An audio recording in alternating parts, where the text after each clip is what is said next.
Welcome everyone to our New Year's 1979 special broadcast. I'm anchor Devin Christensen. Today we have a decade in review, the highs and lows of the 70s. I have our leading reporter, Zachary Ganadero, here with me on my left. So Zach, what do we have on our list tonight? Well, Devin, tonight we'll discuss the three major stories that, by your votes, were the most requested and intriguing. And what are these stories? Well, we have the Jonestown Massacre, the Apollo 13 mission, and a recap and new information about the Vietnam War. Stellar, Zach. Anything else we got on the agenda tonight? Oh, well, of course. We have an interview of the greatest technological advances of this decade, the culture, which I will be covering personally, and the greatest sports feats of these years. Perfect. So without any further ado, let's jump right into a decade in review. You're awful. We begin our New Year report remembering a tragedy of the 70s, so we are not doomed to repeat it. Special correspondent Zachary Ganadero is here to recap the horrific details which occurred in Jonestown. In recent news, cultist Jim Jones has been found dead along with hundreds of his followers in their makeshift colony in the recently liberated Guyana, South America. We have been following the development of Mr. Jim Jones since the 1950s, when he revoked his practice in traditional medicine and he didn't practice medicine. He practiced religion. In recent news, cultist Jim Jones has been found dead along with hundreds of his followers in the recently liberated makeshift colony of Guyana, South America. We have been following the development of Mr. Jim Jones since the 1950s, when he revoked his practice in traditional religion in favor for the founding of his People's Temple in Indianapolis. By the 1960s, he had relocated his congregation to the Redwood Valley, California, where he was able to gather more followers. The appeal to this man's forming cult were the messages of racial integration he spread in a time of difficulties, in addition to his ungodly obsession in preaching of communism. This fame from the press and his followers, along with Jones's mental predisposition, eventually corrupted him, leading him to fall into fits of paranoia that never seemed to end. These tendencies motivated Jones to flee for Guyana, where he had promised to create a communist utopian society. It was here, after the U.S. intervention, where a shootout ensued. Followers were given the option to abandon the colony and join the U.S. raid on their way back home. Any follower who agreed was shot and killed, along with an American reporter covering the conflict. Fearing any escalation to this issue, Jones ordered every follower to drink cyanide-laced Flavor Aid. The next day, Guyanese natives found hundreds of bodies at the site of the colony.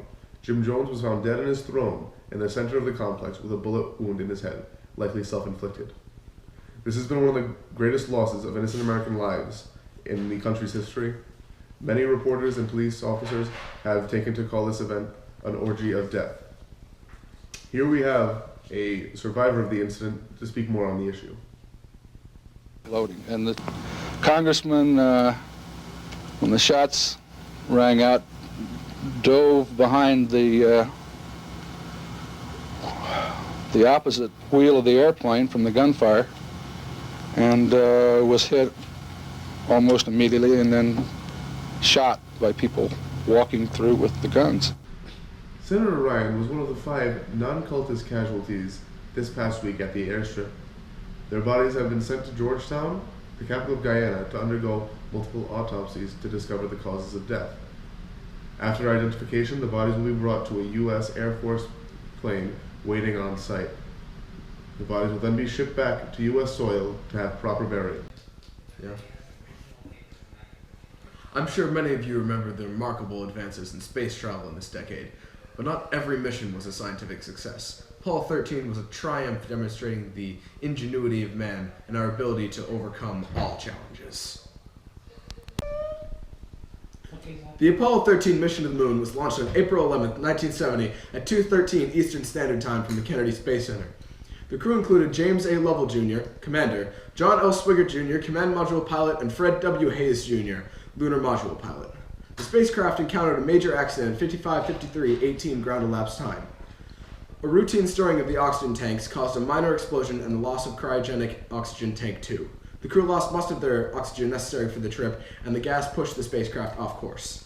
This also inhibited the craft to maintain and use of electrical energy and to produce water for the crew. The crew was not able to land on the moon, but with help from their sick crewmate and everyone else at ground control, they were able to make it back home.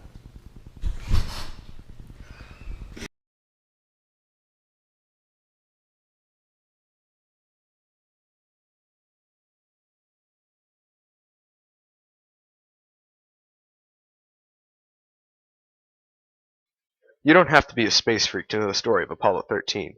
You know that astronaut Jim Lovell and his crew had to abort his trip to the moon when an oxygen tank exploded 200,000 miles from Earth. You may remember the men had to use their lunar lander's rocket engine to get back onto the proper course for Earth. And you know what would have happened if the astronauts had failed. They would have missed the Earth and died a lonely death in space when their oxygen ran out. Even more chilling, their bodies would never have returned, because Apollo 13 would have circled in space forever. Or so we were told. It's the story in just about every published account of Apollo 13. We asked Analytical Graphics to create some key moments from the flight to get a better understanding of what had and what would have occurred. A few weeks later, we got a call from one of the technical experts there, telling us that something strange had come up. His team had been working on a simulation, showing what would have happened if astronauts had failed to get back on course. In the simulation, Apollo 13 misses the Earth, as expected, but instead of missing it by 40,000 miles, a number that's in all of the books and stories, the spacecraft comes much closer, only about 2,500 miles. Then it follows a new orbit that stretches 350,000 miles out into space before it falls back toward Earth again. At first, it looks as if the old story is still correct, but then comes the really big surprise. In the simulation, the spacecraft passes about 30,000 miles from the moon, close enough for the moon's gravity to change its orbit. Now, when Apollo 13 heads back towards Earth, it is on a collision course. On May 20th, 1970, 5 weeks after the explosion, Apollo 13 would have plunged back into the atmosphere and burned up. I was just as startled to hear this as the experts were, so we put this information with Chuck Deitrich, a flight controller who helped get the Apollo 13 astronauts home. Deitrich went digging into his own files from the event, and he found data and confirmed the simulation was right. Of course, Jim Lovell and his crew did get back home safely, and Apollo 13 is a reminder to all of us what people can accomplish when they work together and refuse to fail. I think that it's a story that will be as exciting 100 years from now as it is today, and now it's even more interesting than it was before.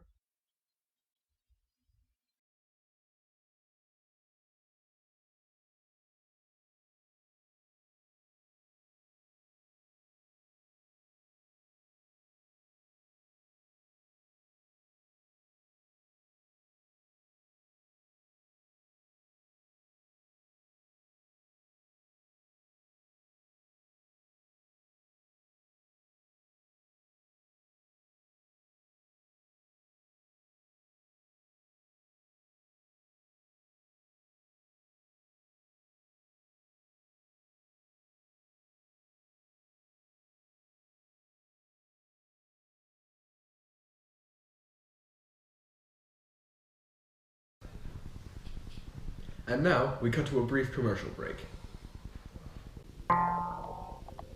Getting tired of playing boring games like Yahtzee?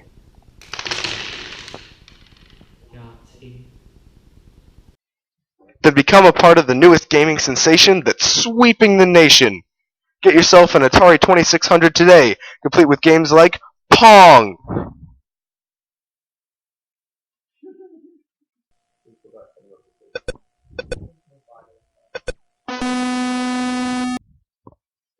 The Atari 2600.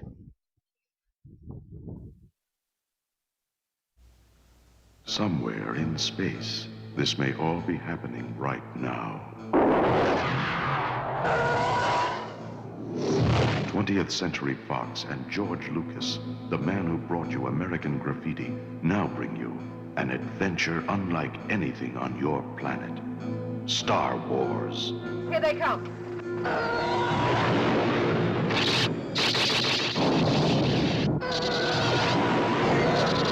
Coming in too fast! The story of a boy, a girl, and a universe.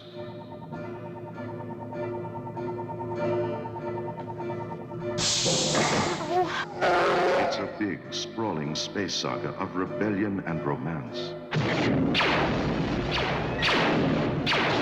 It's a spectacle, light years ahead of its time. I am C-3PO, human cyborg relations, and this is my counterpart, R2-D2. Hello. No sauces, no sauces!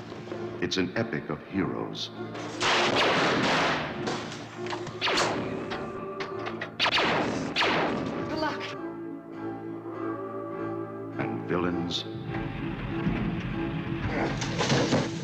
And aliens from 1,000 worlds.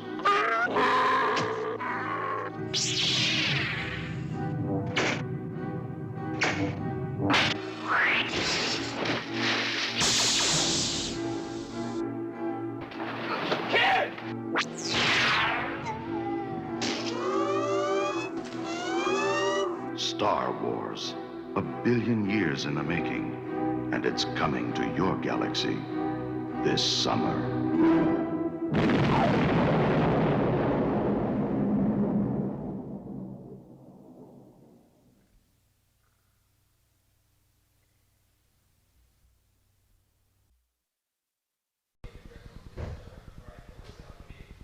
Do technological advancement... What is this? Do technological advancements go over your head? I know they do for me. Our resident tech head is here to break down these newfound gizmos so even real men like me can understand it. Ted? Go. Hey there, fellow technomancers. Welcome to the future. It's now.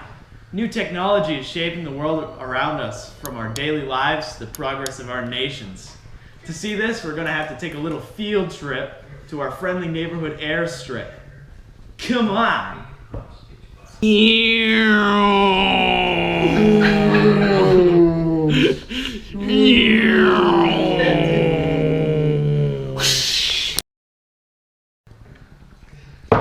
Wow, wasn't that fast? This new plane, the Concorde, is the world's first commercial supersonic plane. That's right, that means people like you and me can fly on it, as long as you don't mind the constant sonic booms. That's right, this plane travels at Mach 2.04. That's 2.04 times the speed of sound, or 694.1916 meters per second. Wow, ain't that neat? To see the next example of modern technology, we have to head over to the biolabs. Hello there, Mr. Scientist. What kind of technology do you have for us? Well, very recently, my research has concluded that you can create a human zygote outside of the human body. I've been researching this for years, but just recently, a very desperate couple has asked me to help them. Here, let me show you what I found. Oh, what did you find? So what you do, if you're able to bind sperm and egg outside of the human body, and these are vital, yeah. Once if you can bind sperm and egg outside of the human body, and insert it into a woman's womb, before the 16-cell stage of the fertilized zygote, it will implant in the vaginal lining, allowing for the birth to take place. Wow, ain't that neat? Hey guys, welcome back to the news studio. For this next clip, I don't even need to leave the comfort of the studio. I just need my trusty old landline here. You see, we're about to make history during the news. I, here from the studio, am about to call Mr. Martin Cooper on my telephone. Now, that may not sound super exciting yet, but wait until you hear about Mr. Cooper's end of the call. This brilliant man is not going to be calling me from a bulky wired phone like this. Oh no! This man has made a new, sleek, easy to use, portable telephone using cellular signals to wirelessly tap into the phone system in America. This means that this man is not at a desk at his home, but walking the streets of New York City explaining his invention to passerbys. This technology sounds impossible, but I assure you, this is happening now. That must be him. Hello? Oh, hi there. Welcome to the news. Can you tell me a little bit of what you're doing right now? What's that?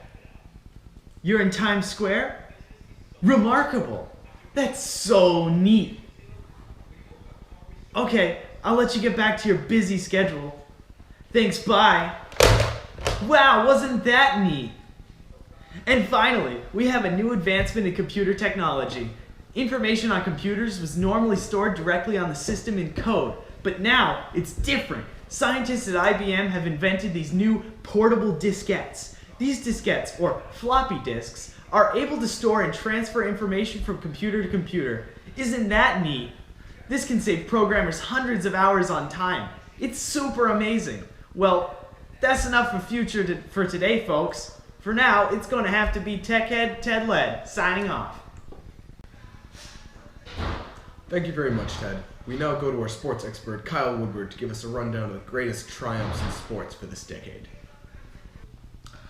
Kyle Woodward here. This decade in sports witnessed the breaking of a legendary record. The Boston Braves' Hank Aaron, or more widely known as Hammer and Hank, hit his 215th home run in Atlanta's Fulton County Stadium on April 8, 1974, beating the Sultan of Swat, Babe Ruth's home run record, a world-renowned record that held its place for 47 years, since it was set in September of 1927.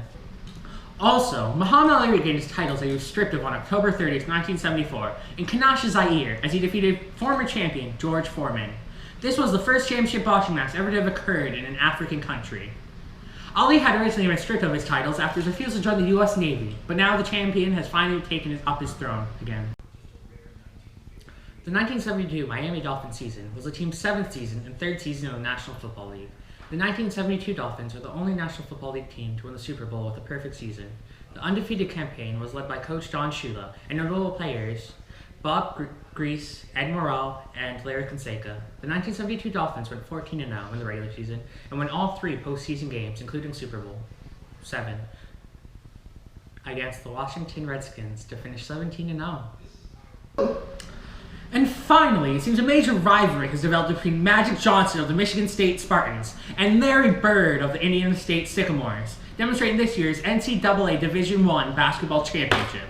The Spartans won 75-64, and this game is, as of now, estimated to be the most widely watched basketball game in history, thanks to its 40 million viewers. Nice moves, keep it up. Wow. And now, let's take a look at the culture that shaped us, the celebrities that changed us, and the media that entertained us. Here again is Zachary with a rundown of the entertainment of the 70s. On April 10th, 1970, we witnessed the disbanding of a group that shaped a generation. On that day, Paul McCartney publicly announced he was quitting the Beatles, despite the fact that John Lennon told the group privately he was going to quit in September of 1969. We all mourn the end of the Beatles, although the growth of 4 new musicians will be something special to follow. A few years ago, the 16th of August, 1977, tragedy spread across America as we learned of the death of the very king of rock and roll himself, Mr. Elvis Presley. Ginger Alden, Elvis's girlfriend, witnessed the king's no longer breathing body in his upstairs bathroom at Graceland. Personal doctors were rushed on site to examine the body. It was conclusive after multiple tests that Mr. Presley had died due to a major heart attack. This death came all too soon and is not going to be soon forgotten. New upstart director Steven Spielberg has just released a movie people are calling a box office miracle. Spielberg's Jaws has been booming in theaters across America, making moviegoers everywhere afraid to go in the water. The use of his mechanical mega shark has been jaw-droppingly terrifying. This thriller made an astounding $7 million in its opening weekend. This new director has Americans around the country screaming in excitement. I'm sure I speak for everybody when I say we're eagerly awaiting the next Spielberg feature film. Again, we cut to another word from our sponsors. Look at this guy right here. Don't you wish you could be as cool as he is, jogging along the road jamming to his favorite tunes? Well, you can! With the new Walkman by Sony, you can tune into your top radio channels as you burn off those calories in style. This is a public service announcement. If you have been in the area of the nuclear accident in 3 Mile Island, we strongly urge you to seek medical examination. Exposure to the nearby radiation has been linked to development of severe or terminal illnesses among many patients. This announcement has been paid for by the state of New York. Again, welcome back. We finished today's broadcast with an update of the Vietnam War and a truly chilling story to go along with that. We return to Kyle Woodward with this update. At the beginning of this decade, Nixon, in planning on sending the Vietnam War into Cambodia, called for 150,000 more soldiers to be conscripted to fight. Before this demand, the war with Vietnam had still been slow, with above-average mortality rates for the U.S. While a strong militaristic move, such a drastic change had indescribable harsh effects on the home front. For once, the casualties of this war have been taken on American soil. This war is far from being isolated to Vietnam. Protests against this controversial campaign sparked tragedy at Kent State University in Ohio. A member of the National Guard, sent to quell the protests, opened fire on the students, reporting being fired upon by a sniper. This sparked a volley of fire, killing 4 students. The validity of the sniper threat has not been verified. It's dawn, and Alpha Squad 9 is commuting to war. 21 GIs bound toward a jungle clearing a mile from the Cambodian border. American soldiers, fighting their way through the sweaty jungles of South Vietnam, searching for an elusive enemy. The temperature is almost 100 degrees, and the jungle stifles even the tiniest breeze.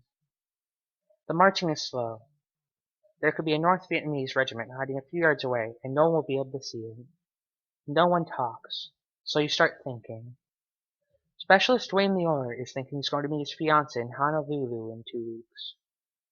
And he will show her the silver star the general pinned on him yesterday. Devalle is the lone medic in the platoon, and he's scared. Scared from the moment he gets out of the chopper to the moment it picks him up.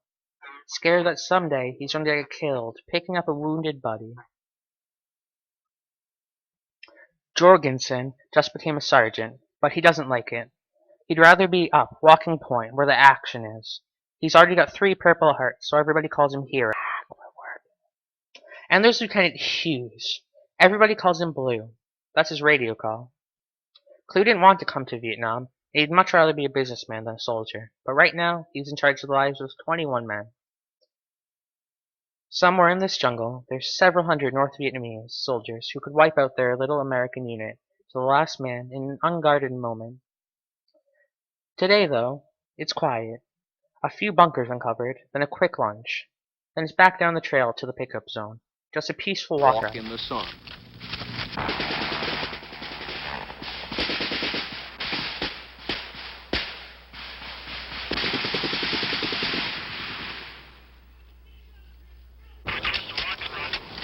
Okay.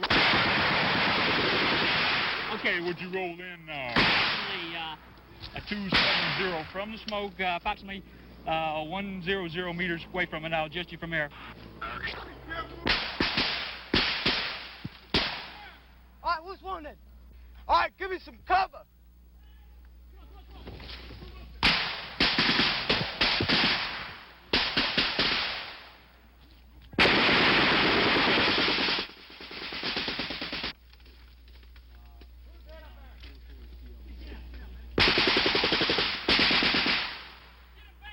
Get him back here if you can. Can you move him?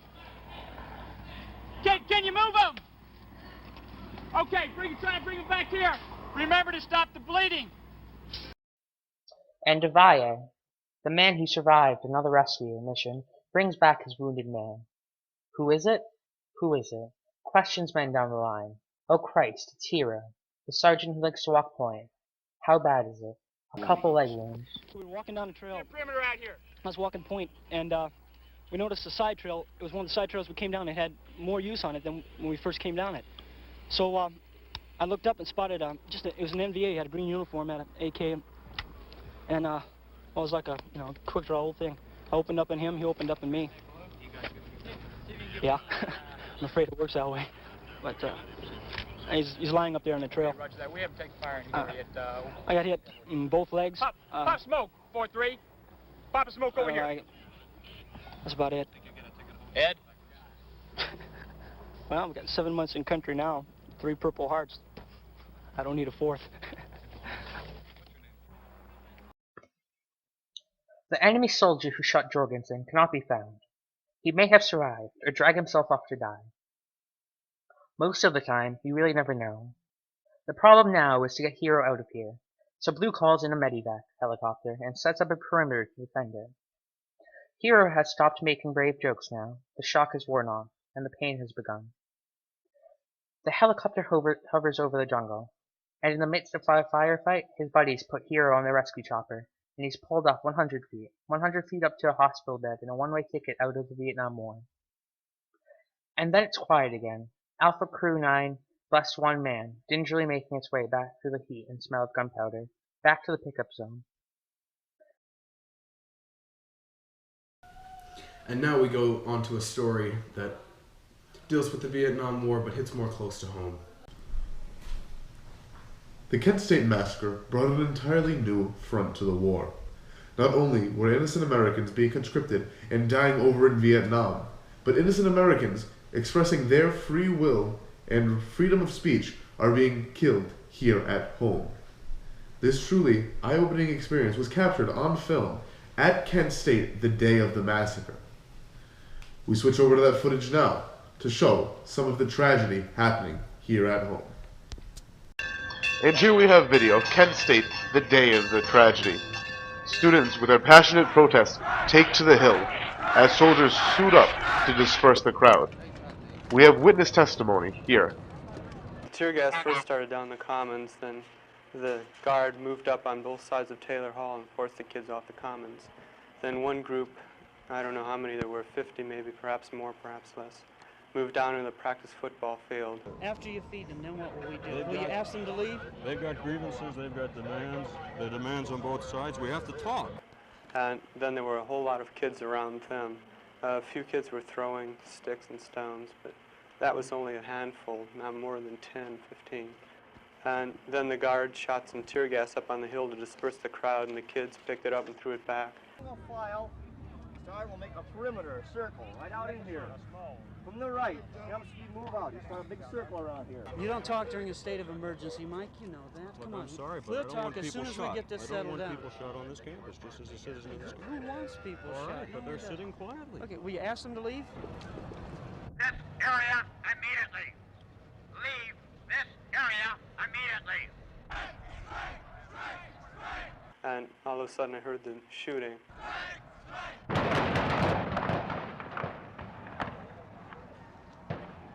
And then I saw people dropping to the ground, and then I fell to the ground also, because I couldn't walk anymore. And a little while ago, me and our leading reporter, Zach Gonadera, had a little dialogue in front of the camera about Nixon's, I don't even think Watergate. It's Watergate. Watergate. It's Watergate. Thank you. It's Watergate. Thank you, reporter. But Watergate. So, nobody can talk about scandals in politics in the 70s without bringing up Watergate. It's a wonder we haven't touched upon it yet. Really, it's quite strange. Now, can you believe that our very own President of the United States has been accused of funding members to break into the Democratic National Convention to siphon money into a slush fund for his own re-election? He is not a crook. I mean, that's the allegation. But who knows? All we know is this does go down in history as one of the dirtiest things a president has ever done. It's purely, I can't even think of a word for it. I mean, me neither. I mean, that's why we're here. But sometimes it just makes you wonder, what would have happened if Nixon was impeached instead of leaving on his own terms due to political pressure? I'm not sure. I believe our current president would probably most likely be a different person. I mean, I agree too. I believe our peanut farmer would be staying. Who knows? But as of now, the Watergate scandal is history. Terrible, terrible history. Thank you everyone for tuning in tonight. It's been a real blast sharing this New Year's Eve with you all. What did you think about this decade's stories, Kyle? I think they were really well picked, from celebrity gossip to the tragedy at Jonestown. Thank you to everyone who voted. Indeed, Kyle. What was your favorite story to hear? I really enjoyed the Apollo 13 story. It was really inspiring. I couldn't agree with you more, Kyle. Well, I believe we're nearing midnight, which means it's about time to sign off so we can all enjoy our own New Year's. This is Devin Christensen and Kyle Woodward of Channel 4 signing off. Thank you for joining us for this, A Decade in Review.